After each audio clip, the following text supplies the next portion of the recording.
like a flower, no, I'll let you bloom to the waters of my fantasy. Let your soul feel this harmony. Push it closer, call it to zoom. Let me ignite every part of you. Spell it out, mama, tell me what you're feeling. Let my actions be what you're thinking. Cause it tastes like sugar and spice and everything nice. Close your eyes, I'll make you realize you're winning in life, yeah. You're winning in life. You taste like sugar and spice and everything nice. Close your eyes, I'll make you realize you're winning in life, yeah.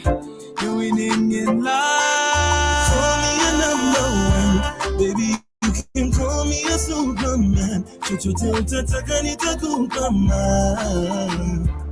You my girl. Call me a number one, baby. You can call me a supergirl. Chochote unataka nitakupa, nitakupa.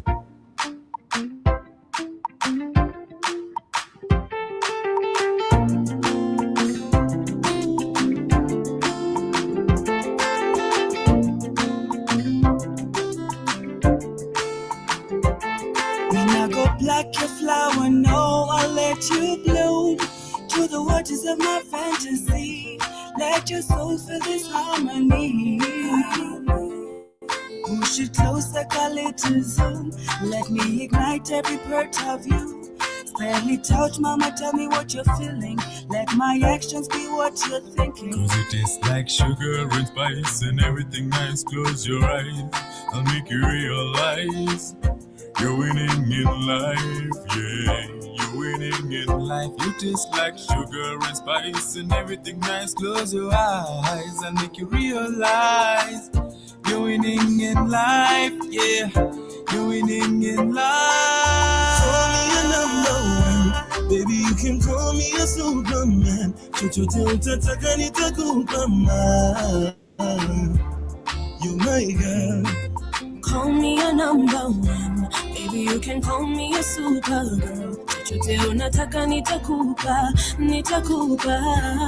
You're my man. I wanna climb to the top of the mountain, let you cruise on this endless sea. Open up the windows to your soul. I want you to see what you do to me. Watch my spirit melt into your arms. Freeze this time so we'll never be apart, baby. I know you're comfortable under my skin, so don't let go. Pull me close, let the energy flow from my head to my toes. Like this split, let's get it. Wake back up, then we do it again, baby. Call me a number one, baby. You can call me a Superman. Chochote utataka nitakupa man. You my girl. Call me a number one, baby. You can call me a supergirl. Chochote unataka nitakupa, nitakupa. You're my man. Somebody call for my girl, call for my cure, call for my lover. Cause when the sunlight's at west side, you're always gonna be my number one. Somebody call for my man, call for me cure, call for my lover. Cause when the sunlight is at west side, you're always gonna be my number one.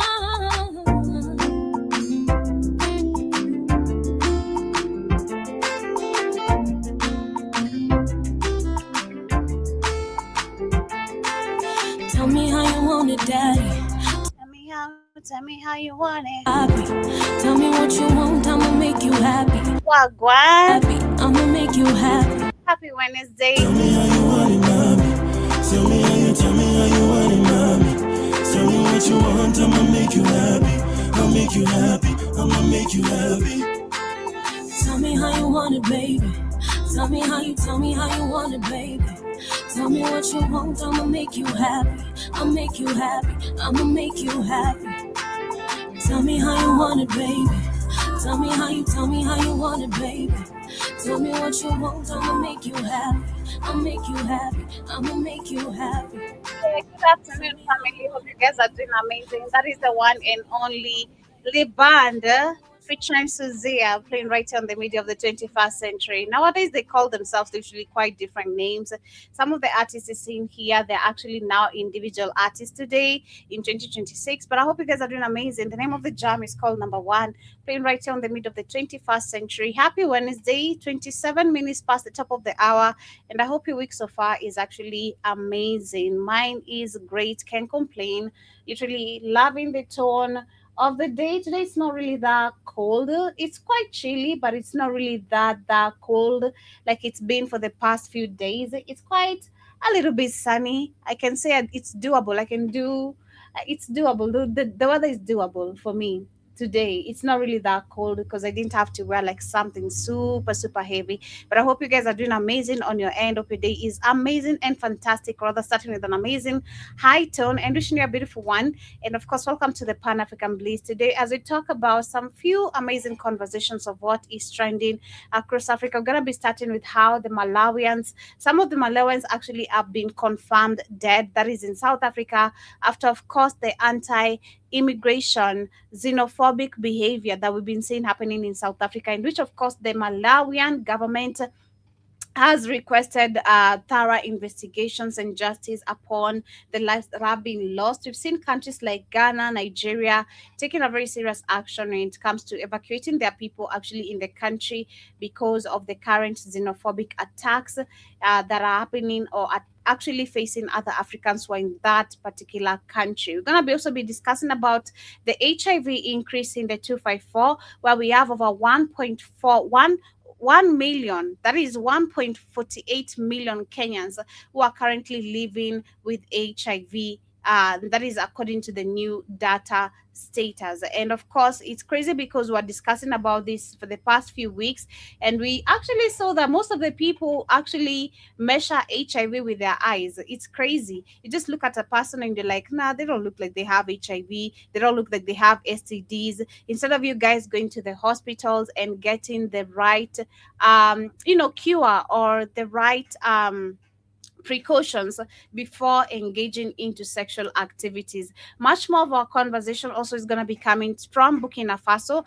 as we focus, of course, in Niger, or as we focus on Niger, them actually submitting a formal bid to leave the International Criminal Court, which is actually a very amazing news. We're going to be looking at some of the transformative or amazing good news that are coming from Burkina Faso, because I think it's been a minute since we talked about something positive majorly. I don't want to dwell in anything negative, being honest today. I feel like that is not the energy I want to carry as of today. So today we're going to be talking about something a little bit positive on what Burkina Faso has been doing to make the country actually move forward in terms of infrastructure, industrial development, and of course, when it comes to industrial development, talking about so many things which have also created job opportunities to many young Burkinabe people. So those are our top discussions of today, as we look at also how Niger actually is looking forward to actually leave the International Criminal Court, which I believe is actually super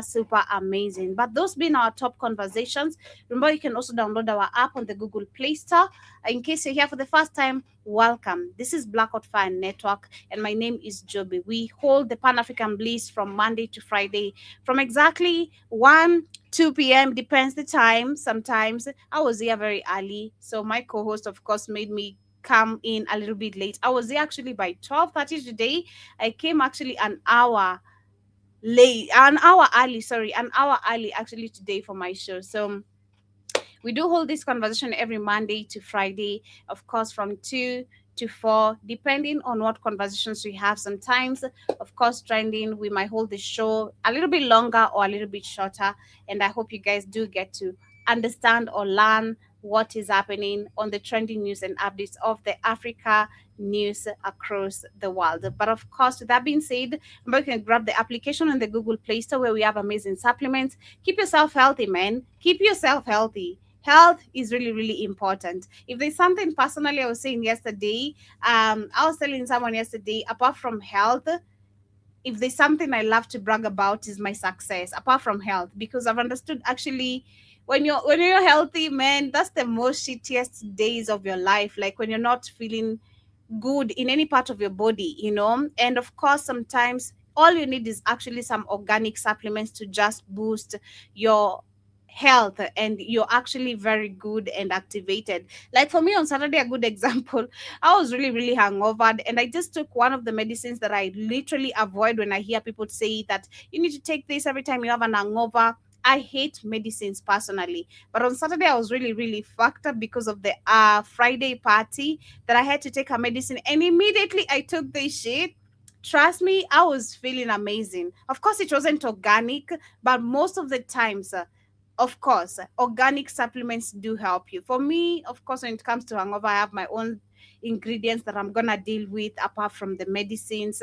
But this was really bad that I needed some medicine, really, really, really bad. But grab yourself some organic supplements. We have them in different categories. We have proteins, we have vitamins, we have skincare products. So ensure you grab yourself anything that you feel that should be beneficial or you've been seeking, and we got it here. In case you're facing any complication before or after purchasing, we have an active email, kcnewsam15@gmail.com. Rather, on the sports page itself, where we have these amazing supplements, we have an active chat where you can leave your questions. Rather, best if you're actually very much part of our family on WhatsApp, you can also leave your questions right there and you'll be answered. But Brain and Unlock Focus your does full amazing potential magic with for this Brain and Focus, a powerful supplement designed to boost mental clarity, enhance memory, and sharpen concentration.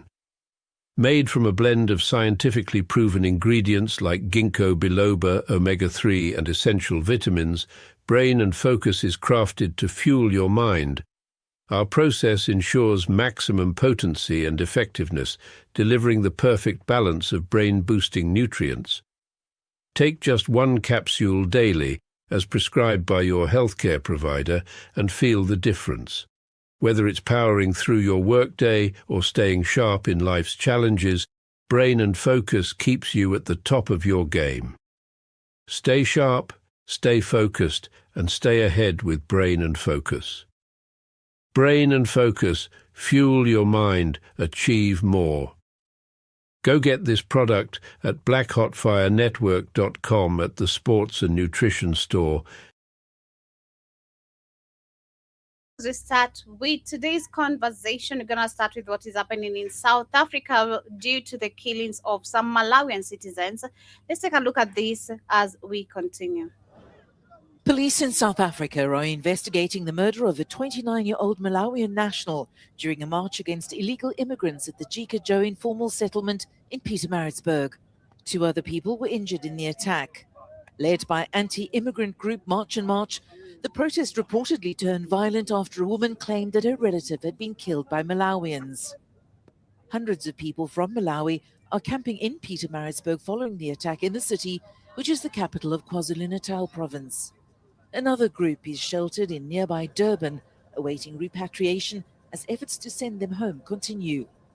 March and March has been increasingly vocal in recent months, coordinating mass protests and setting a 30th of June deadline for all undocumented foreigners to leave the country. I think The ultimatum is personally, in all my history of understanding politics or understanding African countries and understanding so much that I understand right now, I'm witnessing 2 of the most devastating situations that are about or happening in Africa. When I say about, is because of what is about to happen in Kenya come 2027. Come 2027 is going to be a very chaotic year in for us, especially the Gen Zs, because this is going to be the most horrific, deadliest elections we've ever witnessed in our lives.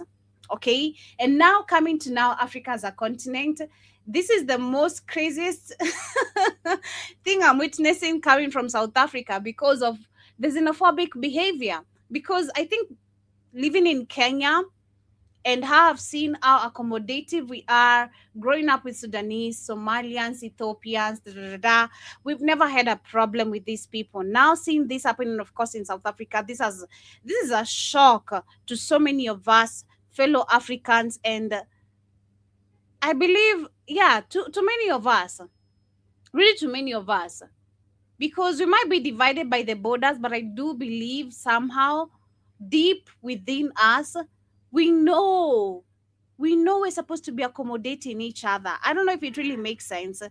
We might be really, really divided, but I believe something deep in us, I don't know, because it's in me or been in me, that I take that upon also other Africans, that I think they have the same mentality, lifestyle. I don't know, but that's how I think. That's how I think about it. I'm like, I kind of think we know we're supposed to be living together, but it's just because we've been so historically divided, and the division which comes with education, the division comes, of course, with education, which fuels hate now, which is based on tribalism and all that, and the divisions of the borders, all right? But I'm like, something still deep in us. We know we're supposed to be living together, because a good example now with what is happening, of course, in South Africa, right? Where we have Nigerians, Ghanaians, Malawians, Zimbabweans, Kenyans, Zambians, all Africans being kicked out in South Africa. I'm not even going to talk about the job opportunities they have created. And now some people are realizing, oh, this actually is affecting us because we're losing jobs that these people had created for us. We're losing salaries, we're losing wages, da da da da da da.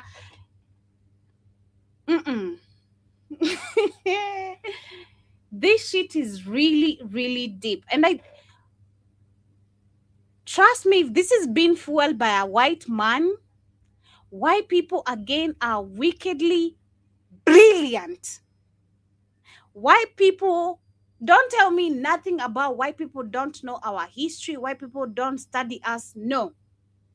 White people have understood us to the core. They know even how our shit smells.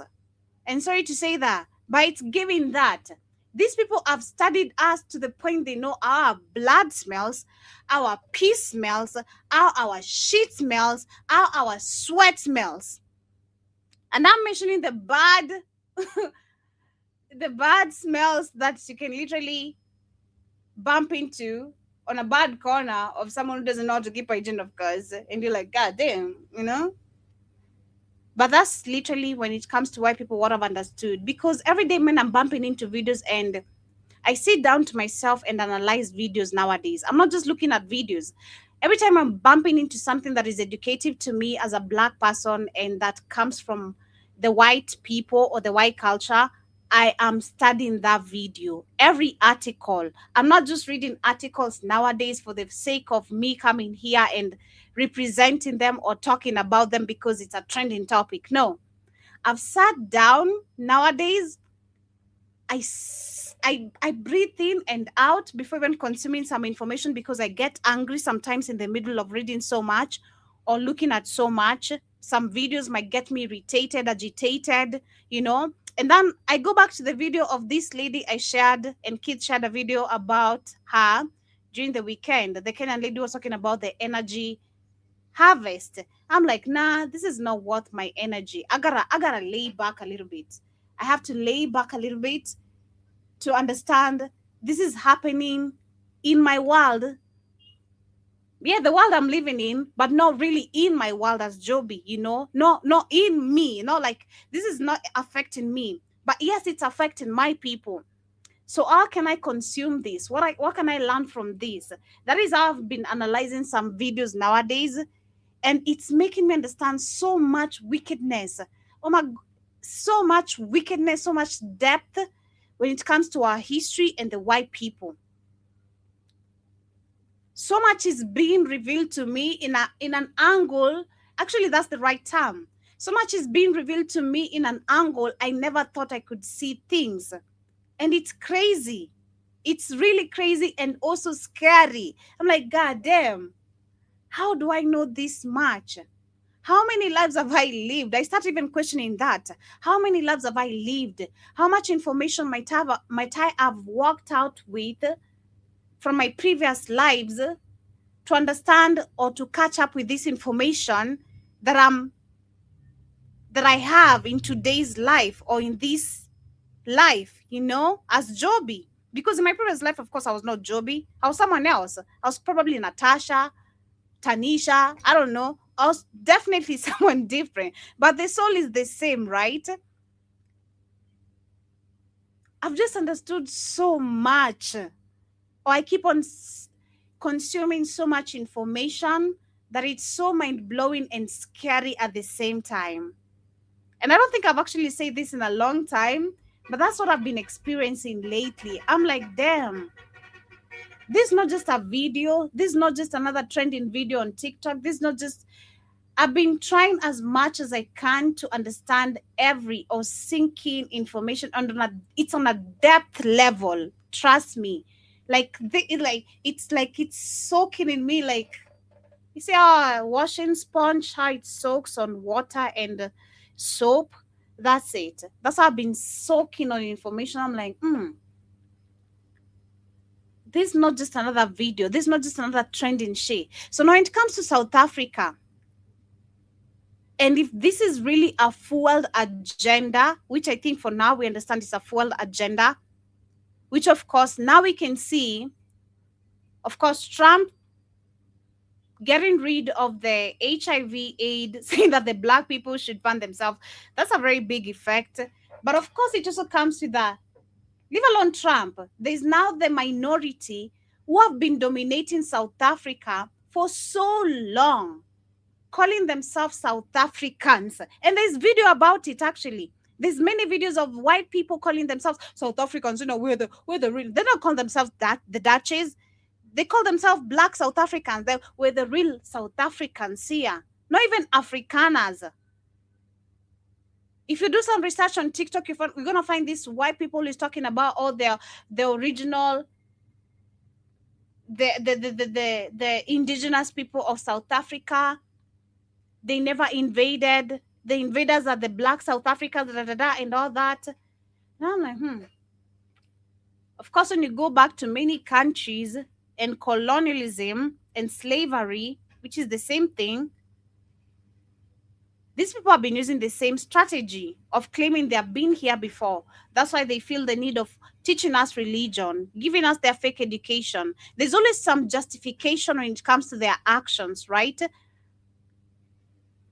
But their justification has become so deep to the point now, because I think this video I shared some few weeks ago or a month ago, someone was saying, no, white people don't know our history. And that kind of really pissed me off, because I'm like, man, you must be really slow to not know. These people have understood us to the core. To the core. To the core. They know how your sweat smells. Every black sweat. Because black people smell different too. There's some people who have conch sweat. There's some people who have like some really, slight sweat. There's some people who have like really, really bad smelling shit. There's some people who have like really, if you drink like especially on a daily, your piece is gonna be smelling alcohol. Best sure of that. Or it's gonna be, I don't know, it's gonna be looking very, very bad because you don't hydrate, you're just always drinking alcohol. So these people have studied us to the depth. And this is working in their favor right now. Whatever is happening in South Africa might make South Africans lose their country. And to the point it's going to be too late for you to recover your country, because you're going to want to run to other countries.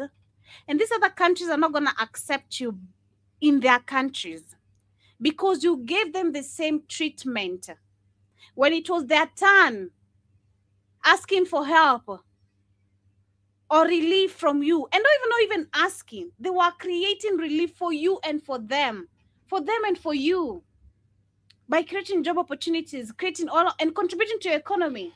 That's what is coming, South Africans. You're still killing other people. You're still killing Malawians. You're still killing your own people. You're still killing South Nigerians. Oh my God.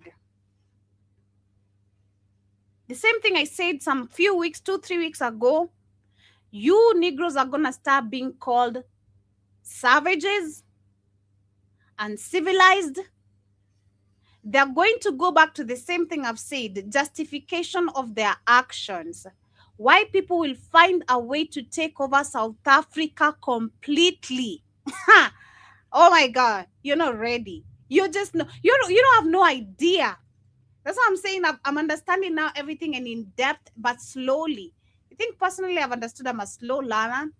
That's why sometimes Keith is gonna tell me some stuff. I'm like, nah. I've understood I'm kind of a slow catch up of some things. There are things I'm gonna catch up quick, but there's some things I'm gonna take my time to understand them and based on my own pace. And I've actually understood that and accepted that, actually, for real. I've understood this for a very long time. I'm like, I need to settle with this, Not every time I'm gonna sink in with information directly.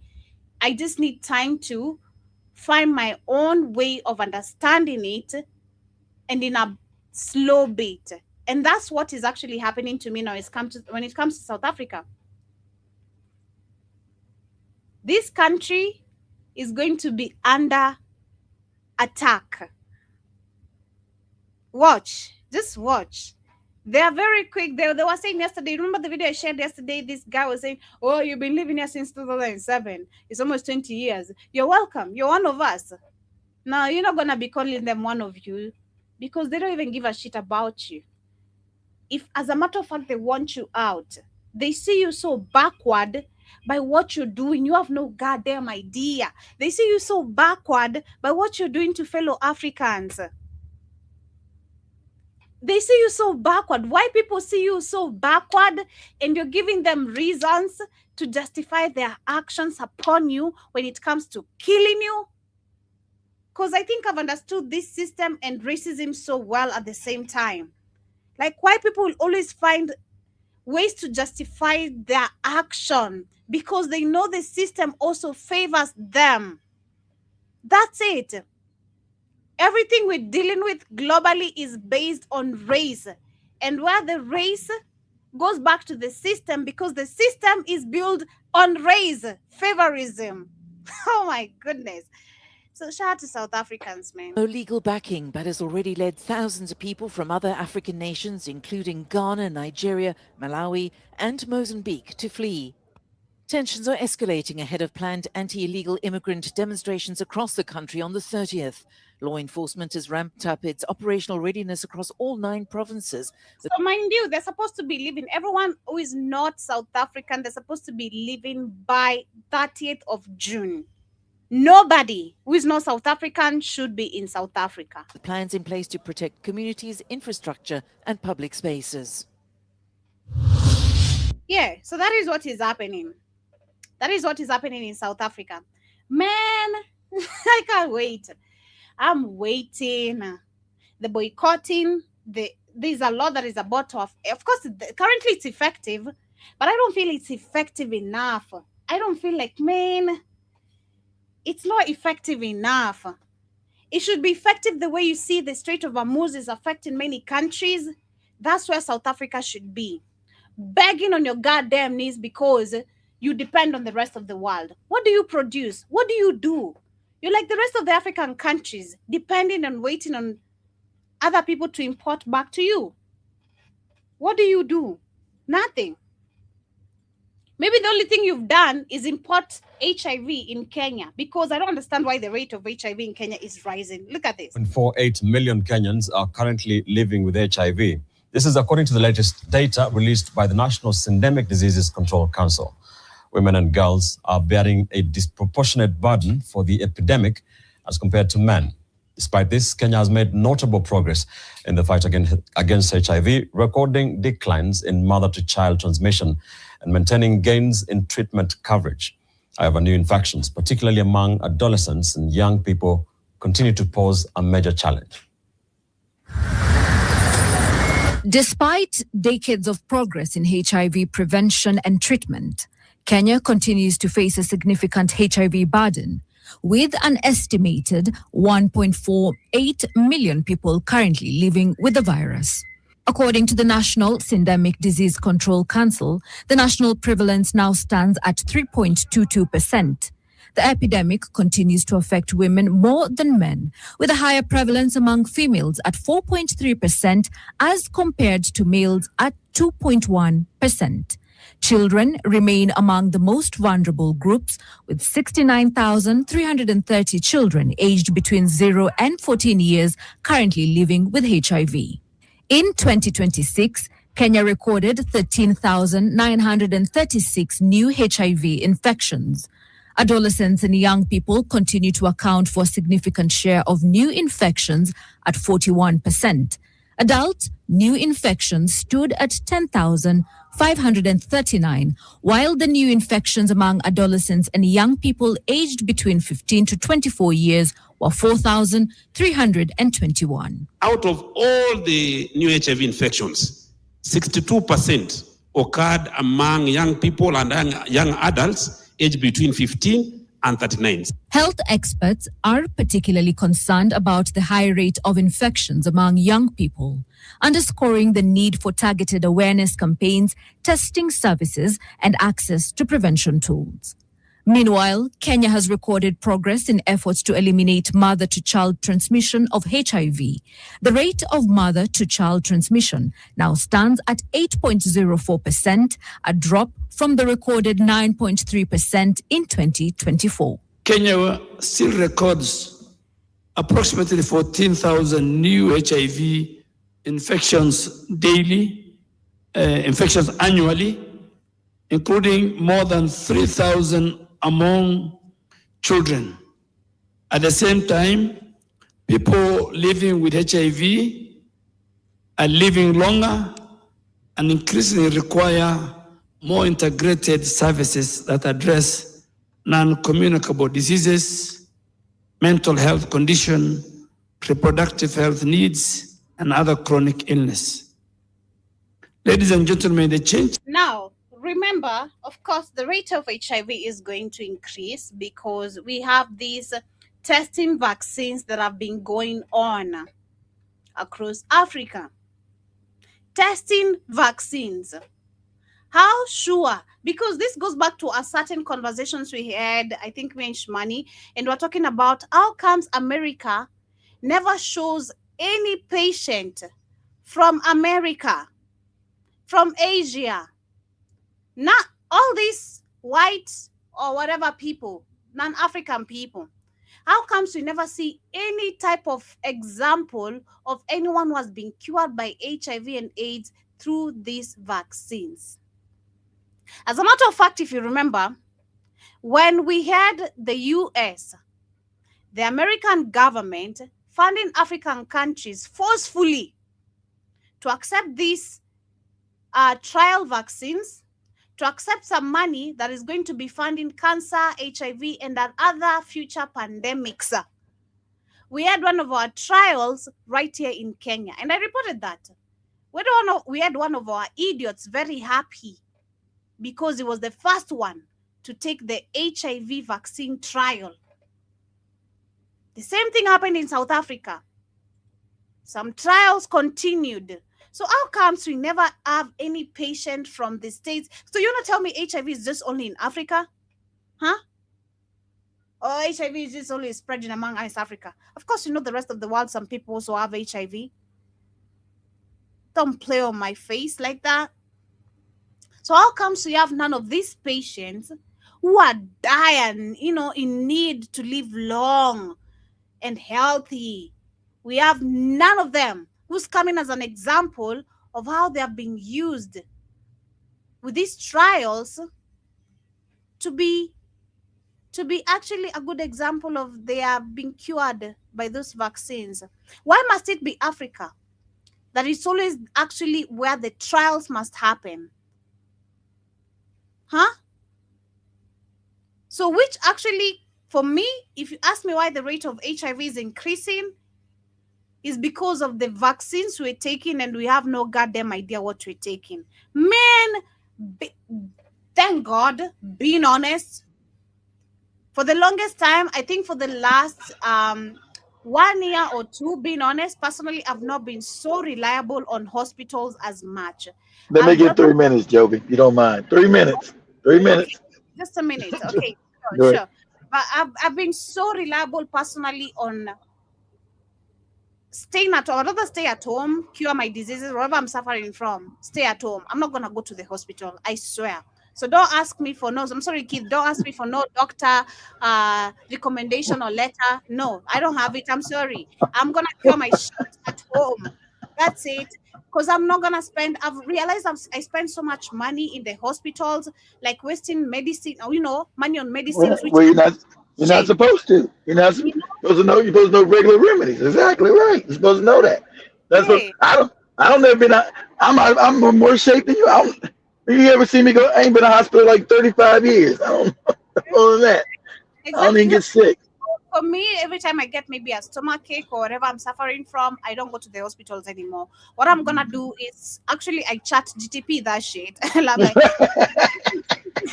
what are the natural remedies I can use to do this and this and this? And it gives me the remedies and I try that. If it works, cool. If it doesn't, I know by the next day I can be okay to come to work. Period. You figure it out. Figure it out. I'm not going to the hospital or chemist to get medicine that I'm not gonna take. Because I've been seeing her throw away so many medicines that I've not taken. I'm like, damn, this is a lot of use, man. Shit, I'm not gonna do this shit anymore. So for the last 2 years, actually, I've not been going to the hospital like that. The last time I was in the hospital was during my leg, actually, especially. Yeah. Well, that's what they good. Well, that's what they good for, repairing broken bones and stuff like that. Yeah. But Kenya and Africa should have realized. Listen, this is the problem with you Africans being morons and stupid and worshiping your enemy. You are sexually conservative people. You're sexually conservative. People say that you're damn somewhat backward because you don't. Sex to you is taboo. Well, you can't talk to your kids about sex. So you're sexually conservative. So why is AIDS all over Africa? It wouldn't be, because your behavior shows that you wouldn't have AIDS. See? So it's got to be from something else, not sex. Because your societies, see, that Joey's right, you're the same people. You go to Ghana, Nigeria, you're sexually conservative. That's a fact. That's a fact. That's why Joey goes to tell this, you got a little bit short skirt. Oh, you're going to hell. What are you doing? You're sexually conservative. Understand that? So you couldn't have this amount of AIDS. See, so something, but you've been made stupid. You can't connect dots. That you was, I'm on YouTube, I'm saying, it didn't come from you haven't, somebody did something somewhere to put it into your area, right? Because we just found out what Joby was doing, but like I said, you're too stupid to figure, common sense told me that. So to Africa, I said, wow, they really sexually conservative. I ain't know, because me not knowing Africa, because Africans were this conservative. Well, you know homosexuality. That was nothing with AIDS. Homosexuals carried AIDS. Like, so you were completely against it, like us in the black community. How the hell in the black community in America, we got it. Black people are conservative by nature. So that lets you know they come from no sex in what they told you. There's a war against us as black people, but also you're not the one having sex with animals. Okay? All venereal diseases, sexually transmitted, came from them. Some people, like I say, the name on you, having sex with animals, and then going around the world when they finally got enough intelligence to get out of Europe and raping other people. Syphilis, that's an animal disease. Gonorrhea, animal disease. All these sexual diseases come from animals. And then, as we were talking about Kentucky and West Virginia yesterday, and we live at, the white people live at, this is real. You can go look this up. There's a white man who just got caught fucking a dead deer on the side of the road. Wow. Not a live deer, a dead one. Out in Kentucky, exactly. You can't make this up.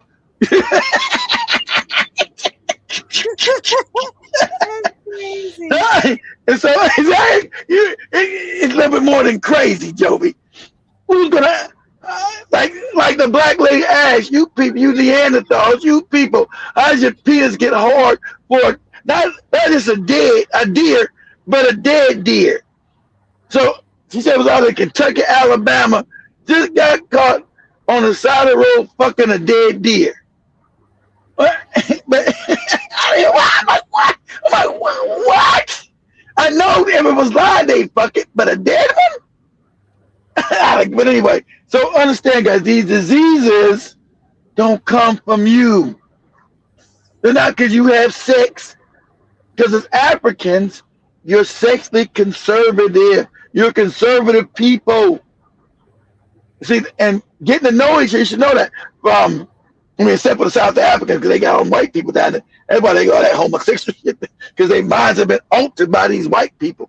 But every African from Kenya, Ghana, Nigeria, Burkina Faso, no matter what religion you're worshiping, this Christian sanity, this Islam nonsense, has nothing to do with you being conservative people.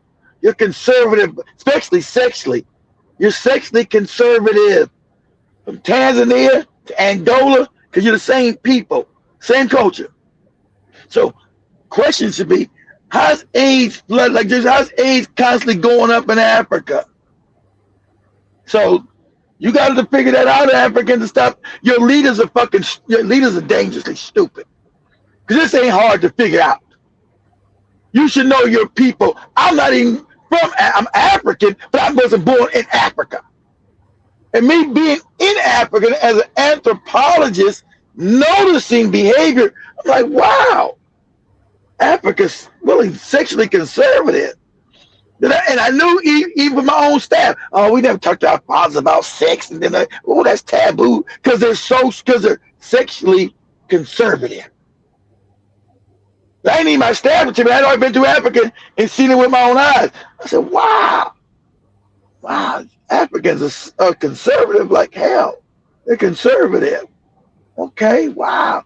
Because I wouldn't have known that growing up till I wasn't. Wow. So then I said, oh, no, this age thing don't work. This age thing don't work. This is a lie. Because Africans are conservative. And that's all of Africa. They might have a little bit of variations, but as a whole people, wherever you go, Africans are sexually conservative, baby.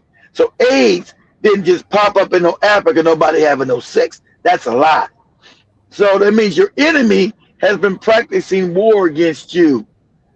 And your leaders are dangerously stupid or woefully ignorant, because there's no way you don't know that this ain't from your people.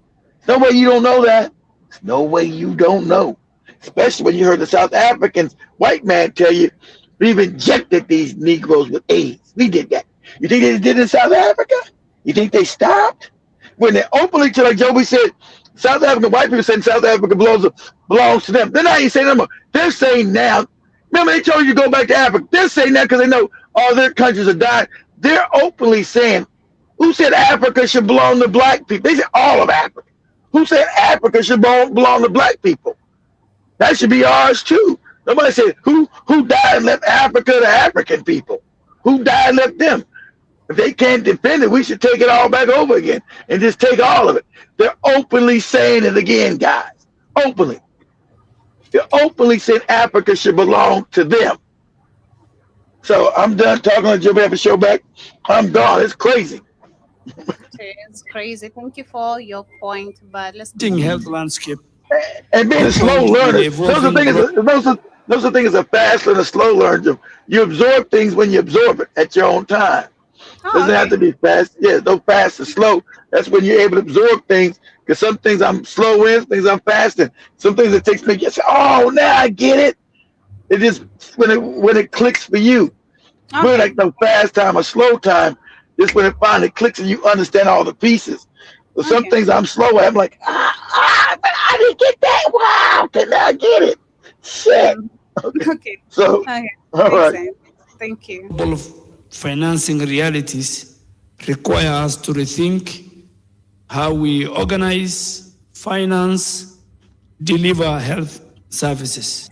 Health officials note that treatment interruptions among mothers continue to contribute to new infections among children.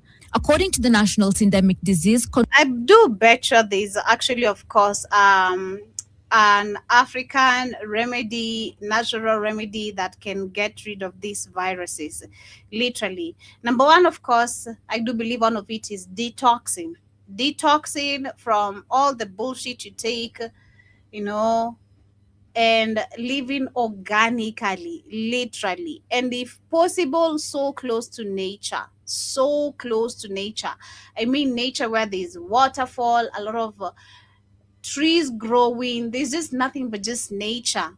Nature. I don't know, but I do believe.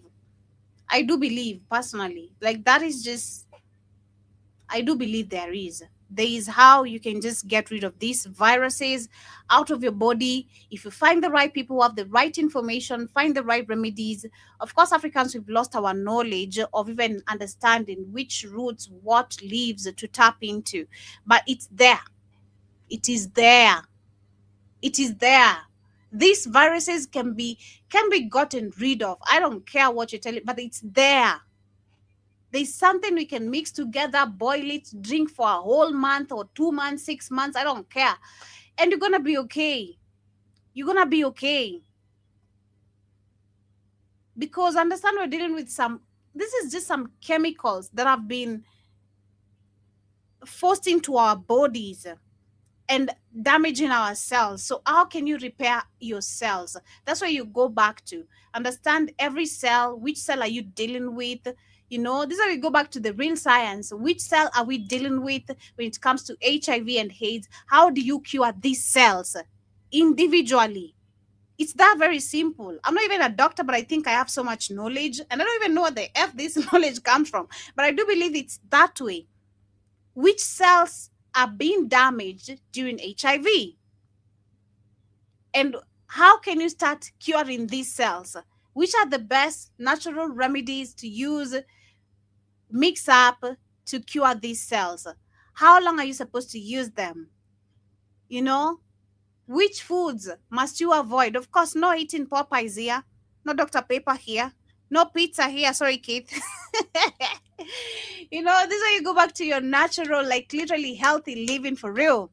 You're dependent on fruit, dependent on herbs, dependent on the colored greens, whether you like it or not, spinach, all that shit, grown from Mother Nature.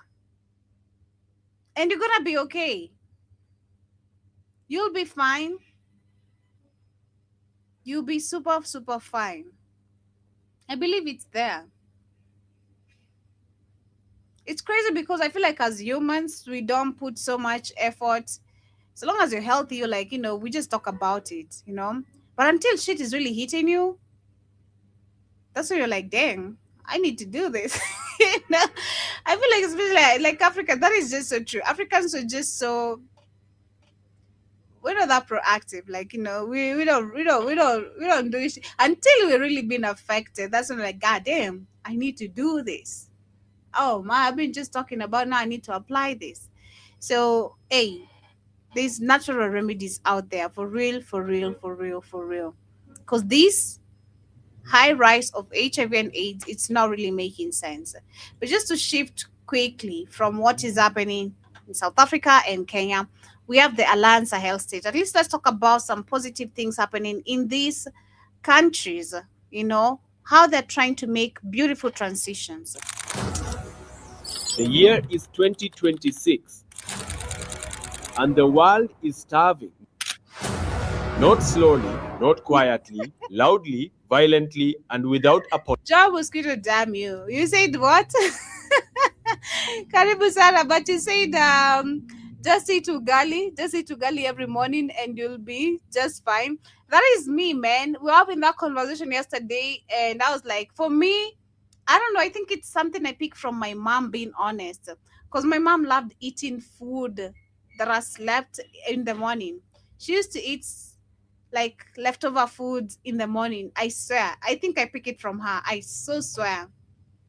Because even when I have like guests in my house and I have food that cooked like the previous night, I'd rather cook them breakfast and I take the food that I had remaining. I think that is just a genetic thing I've adapted from my mom. So hey, yo, whatever suits you best, You drink some porridge. You know, the British people do drink porridge every morning, you know. Global grain prices have not simply risen, they have detonated. Wheat futures are at historic highs. Maize reserves across Europe and North America are thinning faster than governments can explain. The supply chains that once fed billions are cracking under the weight of climate shocks, geopolitical wars, and decades of agricultural negligence dressed up as economic policy. From the bread baskets of Ukraine to the silos of the American Midwest, the story is the same. Less grain, higher prices, more hunger, and the poorest regions on earth, the ones that were never truly part of that global food system to begin with, are being told to tighten belts that were already cutting into bone. The Sahel has had this story before. For generations, the people of Burkina Faso, Mali, and Niger have watched their food security dangle like a carrot by international markets they never controlled. They have watched their harvests priced by commodity traders in Chicago and Paris. They have watched food aid arrive with conditions, with cameras, with politicians making speeches about generosity. Which we talked about yesterday, the aid which comes with conditions and where it has kept Africa, and which we're looking majorly at Kenya, how the things we're dealing with because of the loans we've taken. While quietly securing the next export contract, they have watched and they have suffered and they have been patient. But patience in the Sahel has officially expired because something extraordinary is happening in a valley that most of the world cannot find on a map. A valley that has slept through centuries of colonial extraction, post-independence neglect, and structural adjustment programs that adjusted everything except the hunger. The Suru Valley is waking up, and when it fully opens its eyes, the global food order will never look the same again. To understand what is happening here, you must first understand what the Sahel has been told about itself for decades. It has been told it is too dry, too poor, too conflict-ridden, too dependent. Exactly. The lies, of course, of the white people. It's always the white people telling you, it's always people. Man, this is something I learned, I think, last week or during the weekend. It's always people who have not done shit, don't got shit, haven't been in shit, haven't tried shit, always telling you how to do shit. And pardon my language. Literally. It's always people who have done nothing close to you, haven't even attempted. They're not even close to even attempting what you've done. Can't even attempt do what you've done. Always telling you how you've done shit wrong. It's always them. Or how you don't know how to do it. Because that has been France and the rest of the Western countries, literally how they predict and tell Africa is too poor to govern itself. Africa is too weak. You don't talk about the major factors of why Africa can't do this. You're the big problem. But also realistically, literally, that's how the humanity that's how humanity has been dealing also with itself. I understood this and it actually hit me in a very wide level of many experiences I've had in my life. I'm like, God damn, I didn't even realize this. It's always people who have not done shit, haven't attempted shit, don't know how to do shit, won't even try to do shit, always telling you how to do shit. Make that make sense. Make that make sense, because it doesn't to me. And get the hell out of my face immediately. That its people lack the capacity, the technology, and the institutional framework to feed themselves at scale. These were lies dressed as economic analysis. The Suru Valley alone, a fertile floodplain threading through the northwest of Burkina Faso, holds enough agricultural potential.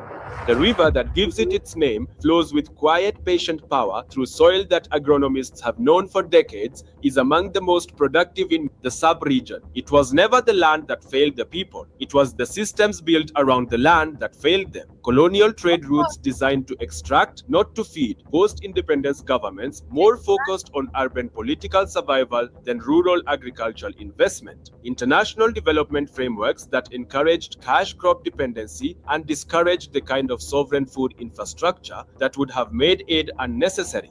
The Sahel was kept hungry, not by geography, by design. And now the military leaders of the Alliance of Sahel States, forged through fire, legitimized through the fury of populations who had simply had enough, are dismantling that design piece by piece, brick by brick, irrigation channel by irrigation channel. They are not asking for permission. They are not waiting for a World Bank feasibility study. They are not holding press conferences to announce intentions. They are building. While global grain markets burn, the Alliance of Sahel States is quietly constructing the most ambitious sovereign agricultural infrastructure project in the history of the West African Sahel, and the Sawar Valley is its beating heart. The shift being engineered here is not a policy tweak. It is not a development program with a 5-year sunset clause. It is a civilizational reset, a fundamental reimagining of how the Sahel relates to its own land, its own water, its own food, and its own future. The model being built has a name. It is called the Sovereign Agricultural Fortress, and it is exactly what it sounds like. A fortress does not beg for grain. A fortress does not check international commodity prices before it decides whether its children will eat. A fortress produces, stores, processes, and distributes, all within its own walls, on its own terms, by its own people. This is what is being built in the Seru Valley, and it starts with breaking the chains that have held Sahelian grain hostage for far too long. The first chain to break is dependency on volatile international markets. For too long, the food security of Sahel nations has been tied to price fluctuations in markets thousands of kilometers away, controlled by players with no stake in Sahelian survival. That dependency ends with the construction of a sovereign food production system capable of supplying the domestic needs of the Alliance of Sahel States without reference to what is happening in Rotterdam or Buenos Aires. The second chain is the subsistence trap. Millions of smallholder farmers across the Sahel have been farming survival for generations, producing just enough to eat, never enough to invest, never enough to scale, never enough to escape the cycle of poverty that keeps them permanently vulnerable to the next drought. Because that's the trap. That's the trap. And that's the trap most of the African countries, if you look at today, where we're being pushed to actually trap ourselves into with the GMOs, vaccinating our cows. Now, after we vaccinate our cows, now we start importing meat, like what Kenya is trying to do from America. The top jaw and the down jaw. Oh my God, are you kidding me? That's the trap. The next flood, the next shock, the sovereign agriculture fortress model replaces subsistence plots with integrated large-scale production units that give individual farmers the infrastructure of industrial agriculture while keeping the land in local hands. The third chain, and perhaps the most insidious, is the chain of post-harvest loss. Across sub-Saharan Africa, it is estimated that between 30 and 40% of all food produced never reaches a human mouth. It rots in inadequate storage. It spoils on broken roads. It disappears into the gap between production and distribution that no amount of farming genius can bridge without cold chain logistics, proper silos, and transport, infrastructure worthy of the harvest it is meant to carry. This chain is being broken too, and the tool being used to break it is the most powerful force in human history. Not foreign aid, not international goodwill, not development loans carrying interest rates that ensure permanent indebtedness. Sovereign infrastructure investment, funded by the people, built by the people, operated for the people. The Sauru Valley is no longer sleeping, and the grain chains are already beginning to crack. There is a sound that the Sauru Valley has never heard before. The sound of concrete mixers running before dawn. The sound of steel beams being welded into silos tall enough to hold the ambitions of an entire generation. The sound of solar panels being angled toward a sun that, for the first time in this valley's modern history, is being put to work for the people who live beneath it, rather than the interests of those who live far above them. The infrastructure of sovereignty is not a metaphor. It is physical. It is measurable. It is rising from the earth right now, and it begins with water. The Soru River has always been there, patient, consistent, quietly powerful. But for most of the valley's modern history, the river and the land around it existed in a relationship of missed opportunity. The water flowed, the soil waited, and the people watched, farming where they could, surviving on what little traditional irrigation methods could deliver to fields that should have been among the most productive in the entire sub-region. That relationship is being fundamentally redesigned. Massive automated irrigation networks are being carved into the landscape with a precision and ambition that would have seemed impossible just a decade ago. Channels that follow the natural contours of the floodplain are being engineered to carry Soru River water deep into previously arid plains. Land that has never been farmed at scale. Land that has been waiting for exactly this moment. The scale of what is being built is difficult to comprehend from the ground. From the air, the irrigation grid spreading across the Sauro Valley looks like a new civilization being drawn onto the earth, because that is exactly what it is. But irrigation without reliable power is just an expensive deed. This is where the solar revolution enters the story. Solar-powered pumping stations are being installed at strategic intervals across the irrigation network, drawing water from the Sarau and pushing it through the channels with consistent, reliable force that no diesel engine could sustain economically over the long term. These stations do not depend on fuel imports. They do not depend on international energy prices. They draw their power from the same sun that has beaten down on this land for millennia, and they will continue drawing that power long after the political fashions of the current global moment have changed beyond recognition. The energy sovereignty built into this irrigation system is not an accident. It is a deliberate architectural choice by military leaders who understand that every dependency is a vulnerability, and every vulnerability is a chain. By powering the water infrastructure with solar energy, the sovereign agricultural fortress of the Soru Valley becomes genuinely self-sustaining in a way that no imported fuel-dependent system could ever be. Water moves through solar-powered channels, but Let me say one more thing else, Joe. Can you hear me? Yes. Okay. I'm gonna go crazy. Okay, what you're seeing is why they have to get rid of them. Because Africa should never be starving and hungry. They set Africa after they lost, supposedly came out of colonialism, to make Africa dependent on their produce. Because Africa is the breadbasket of the world. Most African countries can feed the world by themselves. So there should be no, and like I said, before white people showed up in Africa, there was never no starvation in Africa. And so that's why they must get rid of him, because he's destroying see, white people are parasites. They're like leeches. Every system they built was to parasite out other people, to take their resources to benefit them while you live impoverished and they live wealthy.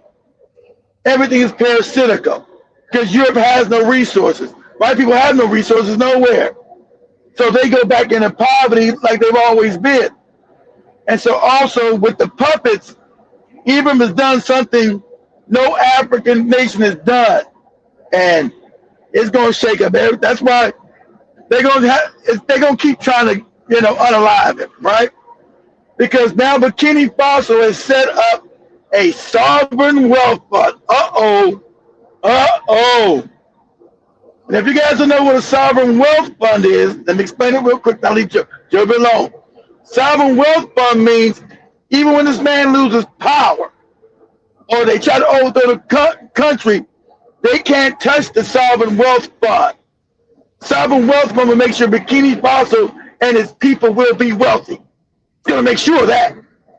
That's why you got Saudi Arabia got one. I think Sweden has one or no. Sovereign wealth fund can't be touched by no puppets, ever. It's locked in.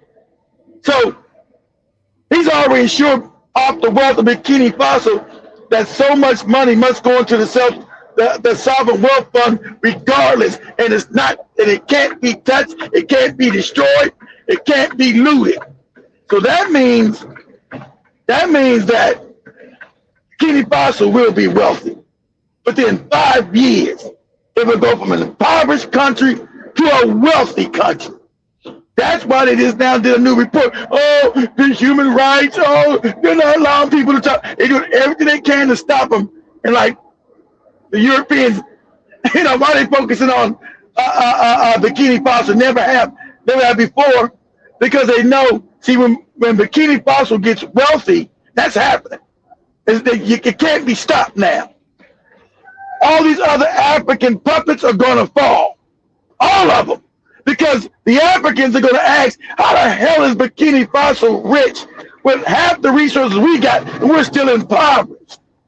That's why the Arabs keep trying to put their fake religion in there, getting rid of that shit. And the white man making these fake reports in the EU just 2-3 days ago, and even said, "We're not your goddamn colleague. What are you writing reports about us for? We don't answer to you. You out of your mind?" That's why they keep trying to come at them with fake reports and assassinations. Because do a favor real quick, Joe. Do a favor real quick. Say, ask Google real quick. Say, when was Bikini Faso's sovereign wealth fund launched? I think it was at the end of last month or early this month. So that means a proportion of its resources go in there regardless. So there ain't no dismay. The country will be wealthy. And no puppet, if they even kill him, will never be a stop it. Burkina Faso will be the richest country in Africa. Period. Can you repeat that? When was the Burkina Faso sovereign wealth fund introduced? I think it was late last month. They might not even mention it. White people might even put it on Google. They don't want you to know. Sovereign wealth fund introduced. I think it was last month or early this month. But it May 21st, 2026. So May, this last month. So, you bootlegs, everybody's running. Well, you got ECOWAS just came in a bikini, but please, let's still join. Don't come back on that crate because this is going to destroy the puppets. Because Bikini Faso is now saying they're going to be rich because Africa's not supposed to be poor. So that sovereign wealth fund is going to be worth trillions of dollars because it's going to accumulate the wealth of the country's resources. So gold, we know gold is like $4,000 an ounce. So it's going to be filled with gold, diamonds, all that other shit up in there. So Bikini Faso within 3 to 4 years will be not rich, wealthy. We'll be wealthy. And so this means Africa would be unstable by its wealth because you're going to have coups. You have coups in Nigeria and Ghana and Kenya because no African's going to sit by from a poor member. Bikini Faso is one of the poorest countries in the world because of white people. Now because one of the most wealthiest countries in the world, what do you tell your African youth? Because that means they didn't get rich by using the white man structure. They got off the white man structure. They got rid of the IMF and the World Bank, and they took back their sovereignty and all this stuff that belongs to them. They don't have white people bases in their country like they told the French, the white people, get the hell out of the country. They took back their power. So you think the youth in Africa are going to allow these puppets to make stupid speeches while they stay in poverty and they can look at Bikini Faso? How did Bikini Faso become wealthy in 7-8 years? And they got less than us. See that, eh? So that sovereign wealth fund is the only one in Africa.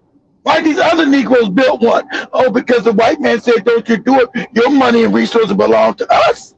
Not you, dirty nigga. It's the only, so Bikini Faso will be wealthy. Not rich, wealthy. Anyway, I'm done, Joe. That's why they're taking back farming.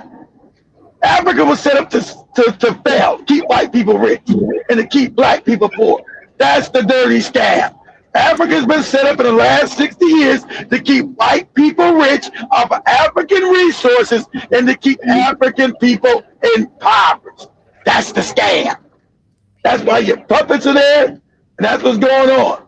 Mm-hmm. These are the only countries right now, these are the only countries, these three that are free of the system. Those three, that's it. There are no free countries except those. We'll see if they survive. Much love. I'm gone. All right. So I'm going to share 10 minutes of this. I also have a question for you, Keith. Don't leave. Stay. But after the show. That is after the show. So you can stay. Okay.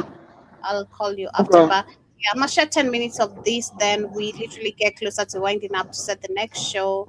Today is Kamlesh's birthday as well for you guys. You can wish him happy birthday. Maybe help a boy child get out of the block, help him, send him something if you guys can. I don't know. Like, I'll allow him to speak for himself. You know, me, I speak for myself.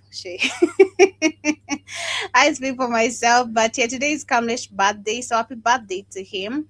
And wishing him more amazing years of health and life. Water alone does not create food sovereignty. You also need the right seeds. The pivot to high-yield, climate-resilient wheat and maize varieties specifically bred for Sahelian conditions is one of the most consequential agricultural decisions being made in the valley right now. For too long, Sahelian farmers have been encouraged to grow what international markets wanted. And remember, you also introduced a new punishment for prisoners. You said instead of prisoners going to prison to serve a year, lifetime, or all those years, your punishment is going to be you joining the farming sector of farmers, serve your years while actually participate on the contribution of the economic growth, which was actually by farming. So you're going to be part of the farmers, you're going to be given some chores to do on a daily basis or whatever, but you're not going to go to prison, which I actually feel it's really amazing, because if you also go back to our system of imprisonment or prison. That's how it was, Joby. We didn't have no prisons in Africa. You worked out that just like you just said, doing stuff for the community. So that's why you get rid of the white people in their psychopathic structures. There wasn't no prisons in Africa. Nobody locked nobody up and all this kind of stuff. Because that's why you didn't have violent crime in Africa, because Africans weren't criminals and Africans weren't impoverished until the white man and his system was implemented in Africa. Exactly.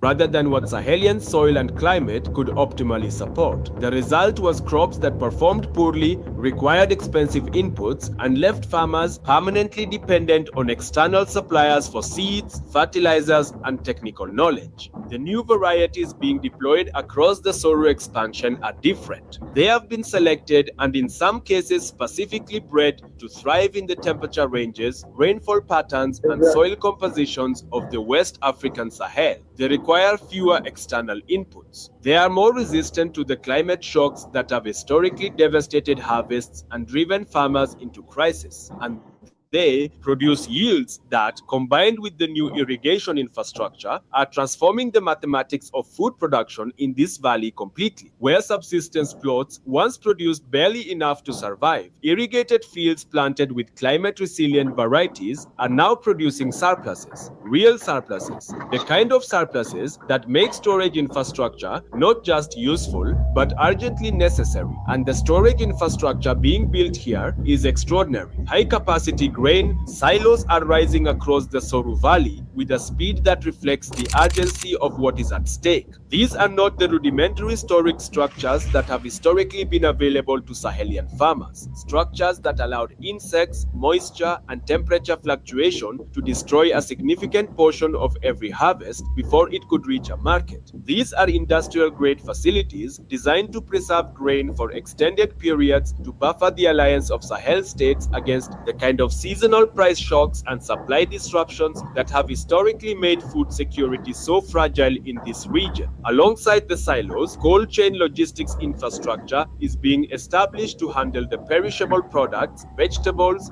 dairy, meat that a truly comprehensive food system requires. The cold chain is arguably the most technically demanding piece of the sovereign agricultural infrastructure puzzle, because it requires not just facilities but an entire network of refrigerated transport, reliable power, and trained operators working in coordination across long distances. The Alliance of Sahel States is building all of it, and connecting all of it are the new transport corridors that represent perhaps can't be having shit go off it.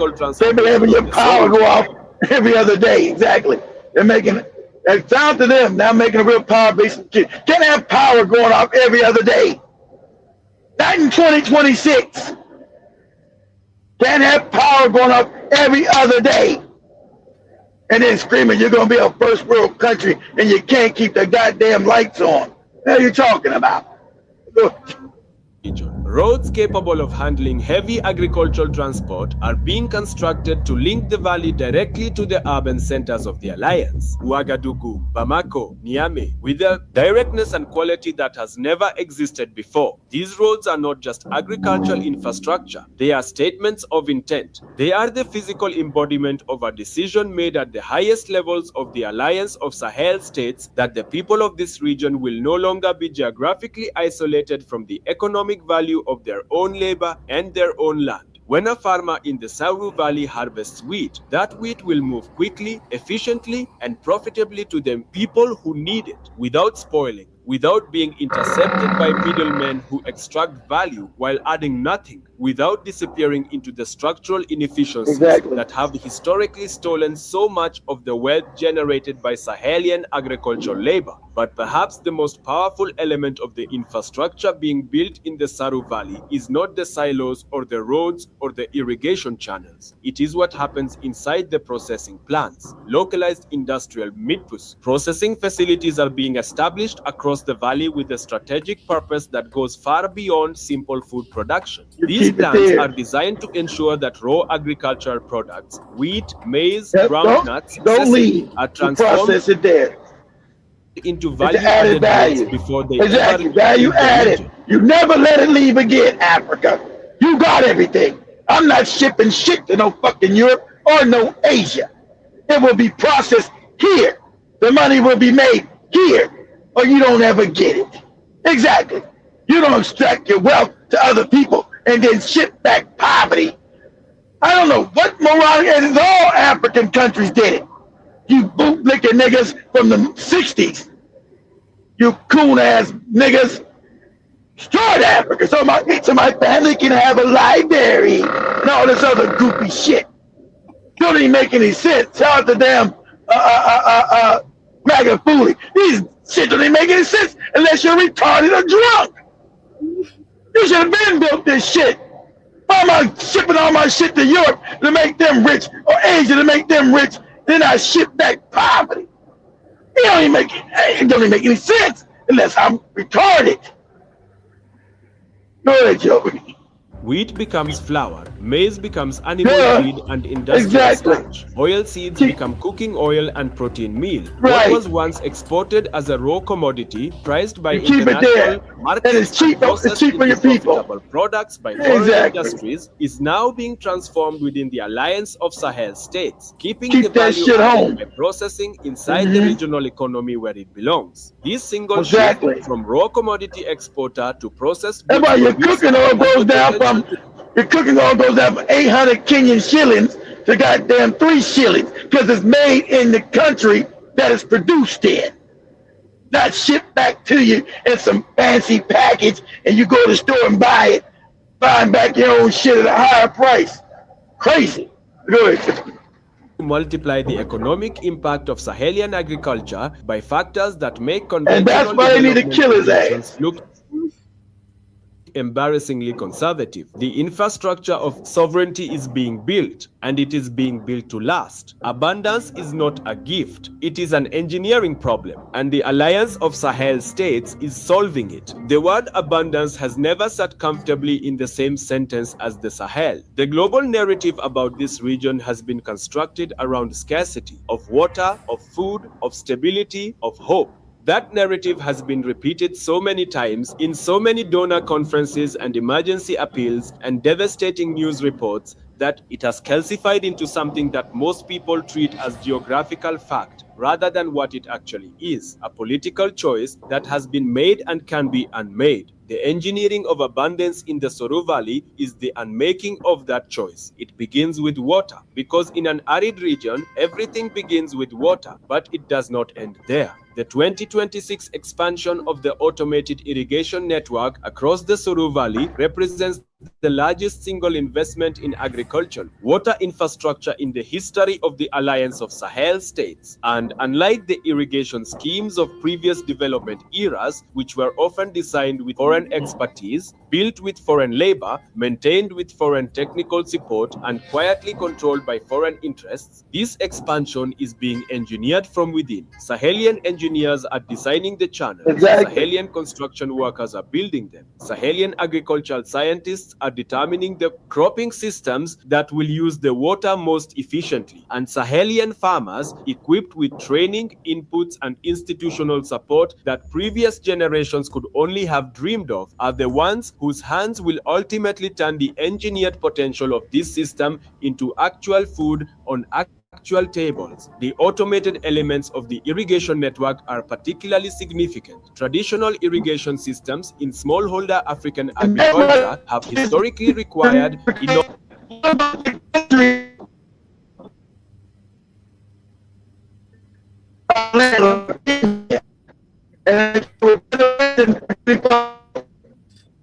how we started. Oh, sorry. You're breaking. We can't hear that statement correctly, but I'm going to wrap it up right there. I'll share the rest of the remaining. I said, can you hear me now? In a bit. Yeah. I can hear but in bits. But yeah, it's 10 minutes remaining of that video, literally showing the amazing transformation that Ibrahim Traore has done for the Burkinabe people. And that is what Africa really genuinely needs, because these have been dreams and promises that have been sold to us without any actions being done. A good example is like what you saw with yesterday in Kenya. You can see how Ruto has been promising people in the next 6 months, and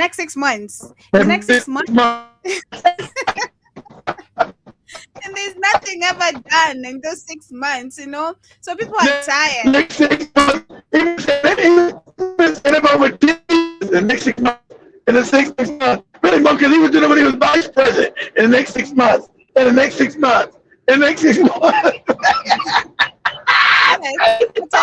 Promises, and sadly, Burkina Faso or the Alliance Sahel state is going to spark a lot of reaction from the rest of the African countries. As we wind up literally on our conversation. That's what I was saying.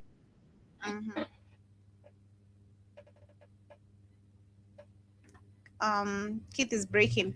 But yeah, on our last conversation is about Niger, which has officially submitted its request to withdraw from the International Criminal Court. The Hague-based tribunal said on Tuesday, 9 months after announcing the move alongside the alliance, Mali and Burkina Faso.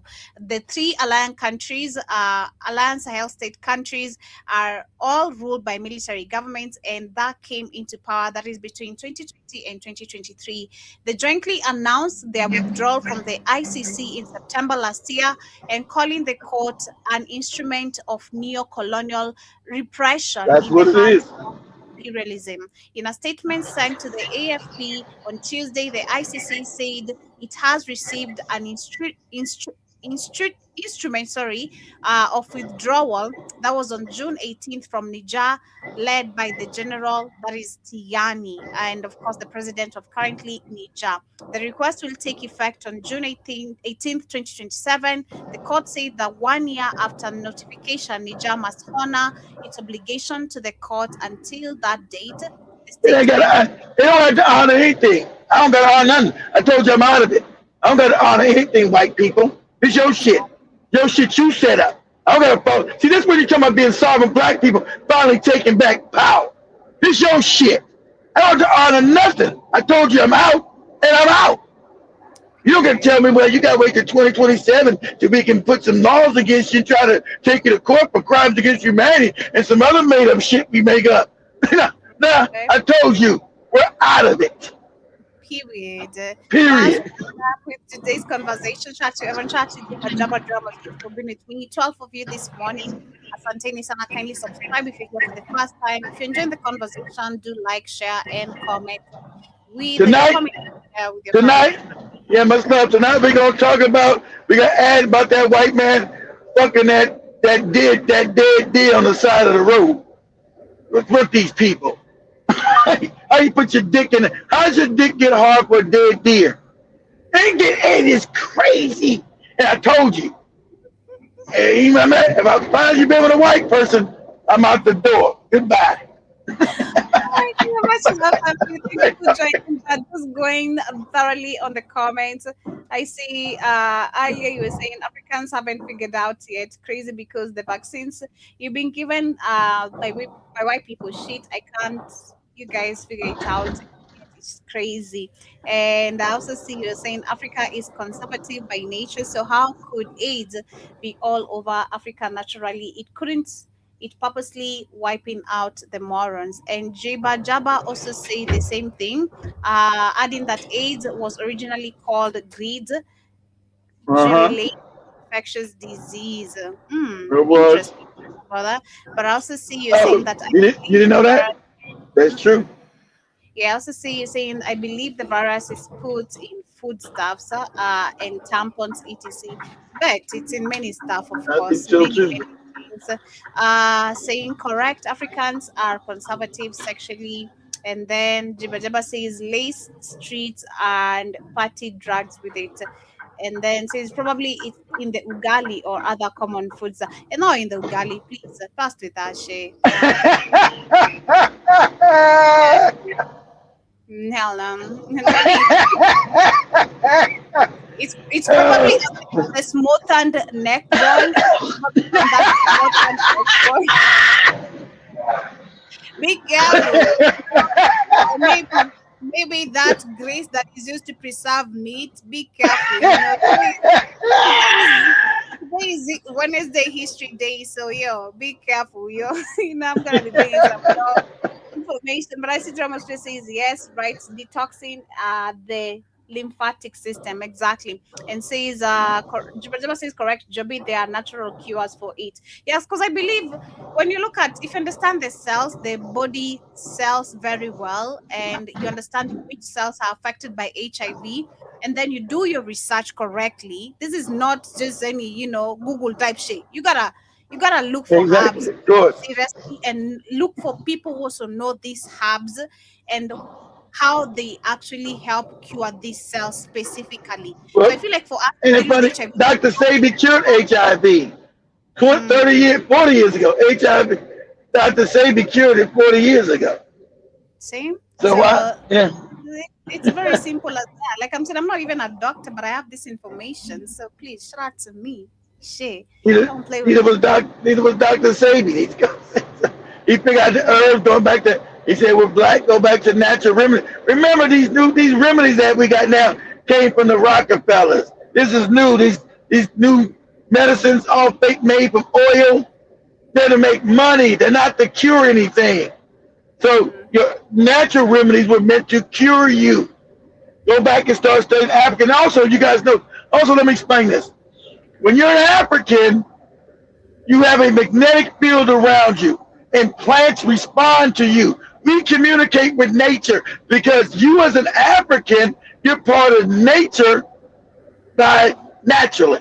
So whenever you're sick, talk to the plants around you. They will start growing what your body needs. This has already been scientific proof. As an African, that's if you say, "But how do they know about all these herbs over here?"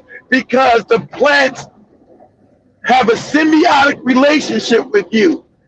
So if you're sick, start talking to your plants around, the trees and the plants around you.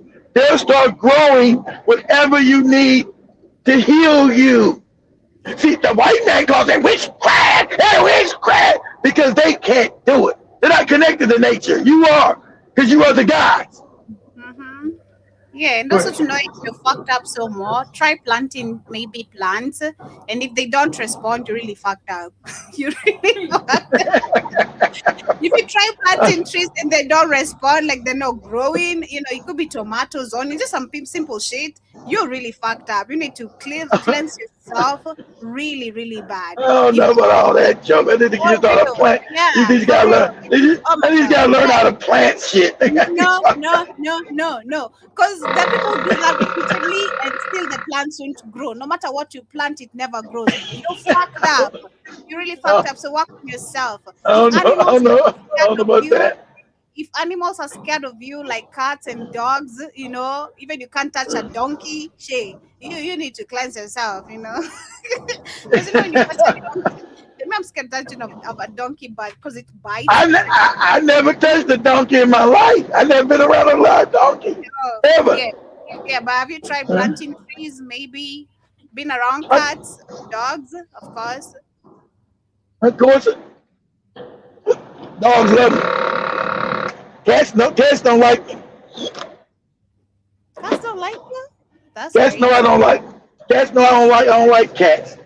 You don't like cats. I don't trust their. I don't trust their ass. I don't like cats, but they like me. They always just come into my There you house go. and I feed them. There you go. They all like, yeah. I seen your video with the cats. Had a bunch of cats in your house. Yeah, I seen it. That's that. I get that. I get that to kick them cats in the head. Get your ass out of here. That is just adorable. I love them. But I also see you are saying as a spiritual person, ask the planet around you to grow what you need. Exactly. You know, and there are people who still do that. The universe will respond to them because they're fucked up. For real. I'm not even joking. I don't know about all that.